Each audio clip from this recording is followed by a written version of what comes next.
Y a esta hora de la mañana le damos la bienvenida vía Skype a Leonidas Isa, dirigente indígena, presidente del Movimiento Indígena Campesino de Cotopaxi. Muy buenos días, gracias por acompañarnos. Buenos días, muchas gracias por la invitación y un saludo cordial a todo el pueblo ecuatoriano. Gracias a usted por estar con nosotros. Bueno, ya hace unos días atrás se dio a conocer que usted formaba parte de los precandidatos inscritos dentro del Tribunal Electoral de Pachacutic de los movimientos indígenas para de ahí seleccionar un candidato de consenso. ¿Qué lo lleva a postularse, a aceptar esta precandidatura rumbo a las elecciones del 2021? Como es conocido de mi parte, a partir del mes de octubre, yo había preferido no hablar del tema electoral. En este momento estamos en una coyuntura y efectivamente nosotros respondemos a una decisión de las estructuras de base. Por ello no es un interés individual, más bien es una valoración simbólica al proceso de lucha que hemos tenido, y esto empezó en la provincia de Cotopaxi y vemos que tenemos mucho asidero en todo el país. Así que tras de nosotros no hay un interés individual, sino una decisión colectiva, y nosotros caminaremos hasta donde nuestras organizaciones y la ciudadanía, del apoyo que tenemos, podamos avanzar. Pero precisamente lo que el país vivió en octubre del año pasado parecería que para el movimiento indígena los lleva a no solamente tener una opción, sino exponer algunas, y es por eso que también se da a conocer que otro de los candidatos sería Jaime Vargas. ¿Cómo toma usted el hecho de que él también esté considerado como precandidato y que en este caso pues vaya a tener que enfrentarse a él dentro de estas elecciones primarias que tendrá en la próxima semana? Lo rico del movimiento indígena es que no hay dueños del movimiento, sino hay un proceso democrático interno a las cuales nosotros hemos apelado, sobre todo a los dirigentes nacionales del movimiento Pachacuti. Esa democracia interna no puede ser enredada en procesos jurídicos que muchas veces están en contra de los derechos constitucionales y de los derechos legales. Por ello, en este momento hay nombres del compañero Yacu, del compañero Salvador, del compañero Jaime y mi persona, que hemos dicho simplemente tenemos que respetar la voluntad aplicando la democracia interna, sin coartar el derecho de participación. Por ello el mes de octubre realmente no ha sido para visibilizar candidatos, sino ha sido para posesionar los procesos políticos, proyectos políticos, y además de eso, en esta coyuntura, ofrecer al país cuál va a ser el programa de gobierno. En consecuencia, los aquí nombrados, los compañeros, tras de nosotros está todo un proceso de lucha en la que ha logrado consolidar un proyecto político que ofrecer al país. Por eso hemos dicho que ofrecemos al país un proyecto político. ¿Con quiénes vamos a sostener ese proyecto político?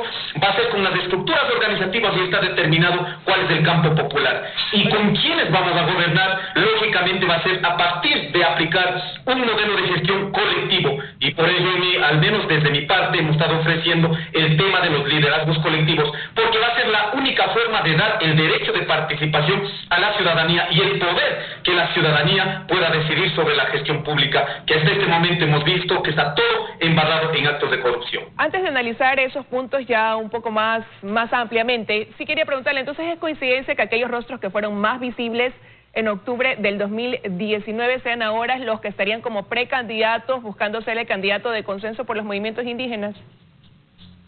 No es una coincidencia, es una valoración del proceso de lucha que se ha hecho. Por eso hemos dicho que aquí no es una representación individual, es una valoración simbólica a todo el proceso de lucha. Yo quiero recordar que de pronto Leonidas Isa o compañero Jaime Vargas no aparecen en el mes de octubre. Nosotros hemos estado toda la vida, pero no hemos sido visibles, eso sí, efectivamente respetando los procesos internos. Y de hecho, ahora qué bueno que sea que existan o que aparezcamos nuevos liderazgos, nuevos procesos, donde efectivamente se mire a partir de nuestra condición interna, poder ofrecer al país también una oxigenación en los procesos internos, de los movimientos políticos, del movimiento indígena y de los procesos políticos además. Entonces, en ese sentido, lo que nuestro mensaje al menos hemos dicho, que todo esto, hasta donde conduzcamos, siempre será a partir de las decisiones colectivas y que no se entreveren, en este caso, bajo condiciones que muchas veces los dirigentes, sobre todo, no podemos quedar bajo criterios individuales. Respeten la decisión de las colectividades, de las estructuras de base, y en ese sentido estaremos cumpliendo con los procesos de participación dentro de los procesos primarios del movimiento Pachacuti. Pero eso lo dice precisamente porque Pachacuti ya tenía un candidato de consenso que es el actual prefecto de la SUAY, Yacu Pérez, y ahora desde la CONAIE se pide que se dé paso a ampliar eso de ahí, que se deponga a Yacu Pérez como candidato único y que precisamente pues se acepte que hay 3 precandidatos para estas elecciones primarias que tendrán la próxima semana. Usted, el señor Vargas y Yacu Pérez. Ahora, ¿qué pasa si la postura de Pachacutic no va en ese sentido a lo que ustedes están apelando? Bueno, debemos entender que la CONAIE en 1994, 1995, finalmente en el 96, se discutió sobre esta posibilidad de tener un instrumento de lucha. Y los compañeros del movimiento Pachacutic deben entender que hay una unidad orgánica, una unidad que no va a destruir, en ese caso, en el campo electoral, que es el movimiento indígena, que es la CONAIE, no solo el movimiento indígena, sino con otros sectores sociales, además de esto, el brazo político del movimiento Pachacutic. Por eso hemos dicho, es faltar el respeto a un proceso democrático que se haya definido antes de garantizar un proceso interno dentro del movimiento Pachacutic, convocando a los militantes, sí efectivamente, a los adherentes, sí efectivamente, como dice el Código de la Democracia. Pero ¿por qué perdemos de vista lo que impuso a través del Código de la Democracia la eliminación de la participación de los adherentes colectivos, quienes son los creantes, los fundantes del movimiento Pachacutic? En consecuencia, ahora nosotros únicamente hemos recurrido a los principios fundamentales del movimiento indígena y hacer cumplir y hacer respetar sobre todo a los dirigentes que de pronto están enredados en la normativa interna que está quitando el derecho de participación al resto. Pero hay un distanciamiento, porque ni el señor Yacu Pérez ni Marlon Sante acudieron a esta reunión de precandidatos que había convocado la CONAIE.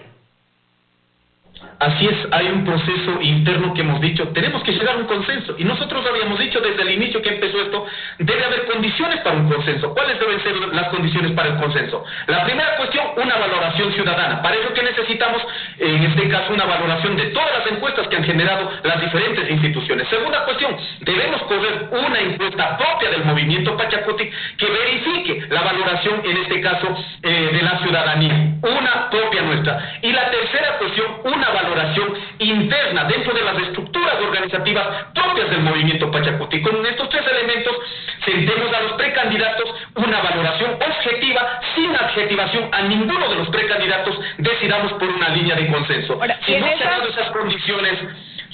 esas condiciones de consenso, lógicamente ahora lo único que exigimos es que con la participación de los adherentes individuales y la participación de los pueblos y nacionalidades por delegación, en este caso como adherentes colectivos, sea definido en las primarias, pero garantizando todo el proceso de manera transparente. No se va a permitir en este caso que haya de alguna manera un favoritismo a uno u otro candidato.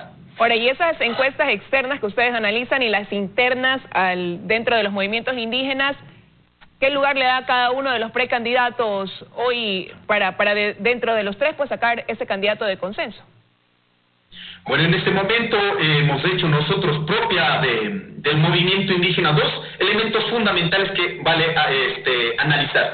Uno, hay una valoración positiva de la población ecuatoriana a la lucha, en este caso del movimiento indígena, que estamos más o menos en un promedio de cada 10 ciudadanos, 5 valoran positivamente la acción de la CONAIE. Por eso no es un problema de sujetos o de candidatos, sino es la valoración de la población, en este caso como sujetos políticos de transformación en el Ecuador. Segunda cuestión, una votación aproximadamente del 16% que sería la base. Sobre aquello hay que hacer una valoración individual de cada compañero, y la valoración individual de cada compañero debe conducir a la unidad, no a la dispersión que en este momento hemos visto, a la que han conducido nuestros dirigentes. Ahora, pero ¿y qué pasa si es que la próxima semana, cuando se realicen esas elecciones primarias, no hay un consenso, no hay esta decisión de apoyar a quien resulte electo? ¿Cuál va a ser la forma de elegir entonces también a quién será la persona que los represente? Por ello, la próxima semana va a ser un proceso de primarias. Yo creo que ya en esos días debería haber dado, bajo estas condiciones de criterios técnicos, el consenso. Si no se llega a ese consenso, ¿cuál será el criterio para elegir a uno de ustedes 3 que sea el que los represente rumbo al 2021, a las elecciones del 2021? Las primarias internas se lleva con los nombres de los compañeros. Por eso decimos en el proceso de primarias internas que el que salga con mayor votación, para ese proceso debe garantizarse, en este caso, la participación de los adherentes individuales y en este caso la participación de los que siempre hemos sostenido al movimiento patriótico. Y si resultara con mayor apoyo el candidato Yacu Pérez, el candidato de Pachacuti, quien es el de consenso por ellos, usted y el señor Vargas ratifican su apoyo a ese candidato, entonces. Si es que es un proceso limpio, transparente, objetivamente de ley, así es dentro del movimiento indígena. Todos sometemos un proceso interno, colectivo, y el resto, los que pierden, digamos, ¿no es cierto?, tienen que allanar a las mayorías. Pero en este momento nosotros no vamos a allanar a una cuestión impuesta. Por eso pedimos a los dirigentes nacionales simplemente recurran a los principios constitucionales dentro de la ley, del Código de la Democracia, que está garantizado la participación de la democracia comunitaria, democracia interna, directa, y la democracia representativa. No nos vamos en este caso a enredar en más figuras legales, simplemente hay que garantizar que tengamos el derecho de participación. Por ello queremos aclarar, aquí se ha vertido criterios absolutamente erróneos de que estamos divididos. Sí, alrededor de nosotros tenemos una postura política e ideológica. En ese sentido, dentro del movimiento indígena, en esta lógica de la unidad dentro de la diversidad, nosotros al menos representamos una línea política e ideológica dentro de la CONAI donde permita valorar nuestro proyecto político y no estemos andando, en este caso, en tiempos de elecciones, endosando nuestro voto a otros. Foráneos de la política. Ahora, ¿con quiénes harían alianzas? Han dicho desde las bases que harían alianzas con quienes tengan la ideología de centro a centro-izquierda. ¿Con quiénes estarían ya en conversaciones?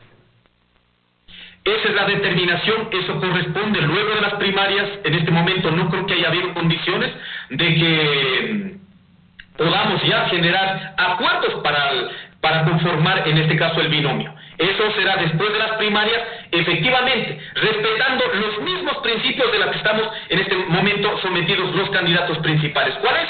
Bajo decisión colectiva, no va a ser bajo la decisión únicamente del candidato. Ahí habrá una valoración que equilibre esta decisión. Pero en todo caso, sí habría una concordancia en que será con quienes mantengan esta posición ideológica de centro-centro-izquierda. Así es, nosotros hemos dicho al menos deben ser con compañeros que están en una tesis de poder transformar el país, porque hemos visto también realmente se visten de políticos y en la práctica lo que están haciendo es beneficiándose a los grupos económicos o de pronto beneficiándose de una coyuntura política para conducir los intereses de ciertos grupos. Por ello hemos dicho que debe ser absolutamente una valoración y sobre la decisión ya tomada. Del centro hacia la izquierda, ese será el campo la que defina. ¿Cabe el correísmo dentro de ese análisis? Nosotros hemos sido claros.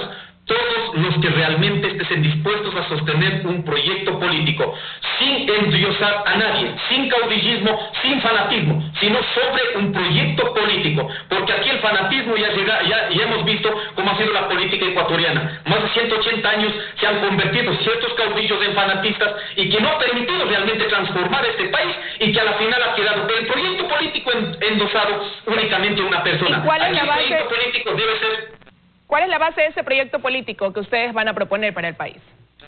La base del proyecto político sobre las 34 hojas, en este caso que ha sido determinada a partir del mes de octubre, que se conoce y en los días anteriores se dio el lanzamiento La Minga por la Vida. Ahí está articulado todos los procesos organizativos, en este caso que se configuró el Parlamento Plurinacional de los Pueblos. Aquí está, hay un documento de 34 hojas en donde manifestamos cuál va a ser la política tributaria, cuál va a ser la política fiscal, cuál va a ser la política del sistema de seguro social, cuál va a ser la política del empleo, cuál va a ser la política integral del sistema económico en este país y cuál va a ser la política para poder, en este caso, articular todas las iniciativas económicas en este país. Usted me ha mencionado varias veces como punto de partida lo que sucedió en octubre del año pasado y ahí quisiera preguntarle si para el movimiento indígena es un triunfo, una victoria lo que ocurrió en octubre del 2019, cuando hubo destrucción en Quito y hubo hasta actos terroristas en algunos puntos del país. Esa visión que usted dice del terrorismo, del vandalismo, realmente es la visión de un sector de la sociedad. No lo podemos negar. Es el sector de la derecha recalcitrante la que ha pretendido posesionar que este criterio es único y válido, y eso goza de sentido común. No es así. Pero la hubo destrucción, y eso los lo vio el país. Hubo destrucción en Quito, en instituciones. Todo el país fue testigo de eso y de lo que ocurrió en otras partes del Ecuador. Sí, así como hay destrucción por la corrupción de un montón de pillos de este país. Entonces, ¿por qué no se reconoce? Hay una clase política de este país que ha sacado a reducir el tema de octubre, pero no reconoce los actos de vandalismo, los actos de corrupción con toda la economía que han acabado en este país. Entonces, ¿por qué no nos preocupamos de esos temas también? Por eso decimos, adjetivizar el levantamiento de octubre, pues están escondiendo lo que realmente la clase política y económica de este país realmente es. Por eso decimos, es un triunfo no para el movimiento indígena y no para las elecciones únicamente, sino es un triunfo para el campo popular, porque en este país hay posibilidades de transformación sin tomar en cuenta las decisiones que siempre han tomado un cierto grupo aquí en el Ecuador. Quiero agradecerle su presencia esta mañana aquí en los desayunos de 24 horas, señor Issa. Muchas gracias, un saludo cordial nuevamente a nuestros oyentes de este canal importante. Que tenga un buen día. Con eso de aquí ya estoy despidiendo los desayunos de 24 horas, amigos.